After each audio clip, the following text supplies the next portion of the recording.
এই পানির বাষ্পটা যখন বাতাসের সাথে মিক্সড হচ্ছে তখন এখানকার টেম্পারেচারটা অনেক কুল হচ্ছে, অনেক হিট স্ট্রোক করার সম্ভাবনা থাকে। এটা থেকে হিট স্ট্রোকের সম্ভাবনা অনেকটা কমে গেছে। আসসালামু আলাইকুম। এটা একটা ফগার মেশিন। এটার মূলত কাজ হচ্ছে এই বালতি থেকে ফ্রেশ পানি নিয়ে প্রথমে ফিল্টারে নেওয়া, ফিল্টার থেকে মোটর পাইপটা নিয়ে যাবে আমার খামারের ভিতরে। খামারের ভিতরটা দেখানো যাক। আর এই যে এখানে দেখেন গ্যাস বেরোচ্ছে, মূলত গ্যাস না, এটা হচ্ছে পানির বাষ্প।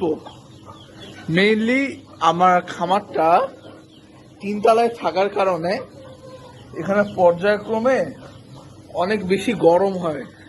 এখানে প্রায় 1, 2, 3, 4, এটা হচ্ছে আরেকটা ওর সাইডের পাশেই। এখানে হচ্ছে ম্যাক্সিমাম দেশি মুরগি আছে, দেখতেই পাচ্ছেন। এই যে ফ্যান তো দুই দিকে চলতেছেই। এই যে এখানে একটা ফগার থেকে গ্যাস বেরোচ্ছে, যেটা পানিটাই, নর্মালি পানিটাকেই গ্যাস বলতেছি।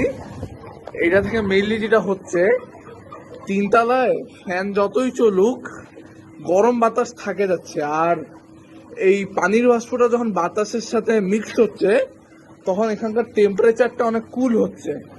আর টেম্পারেচারটা কুল হওয়ার কারণে এখানে যেমন এই যে একটা লেয়ার মুরগি দেখতে পাচ্ছেন এখানে আছে, এদের অনেক হিট স্ট্রোক করার সম্ভাবনা থাকে। এটা থেকে হিট স্ট্রোকের সম্ভাবনা অনেকটা কমে গেছে।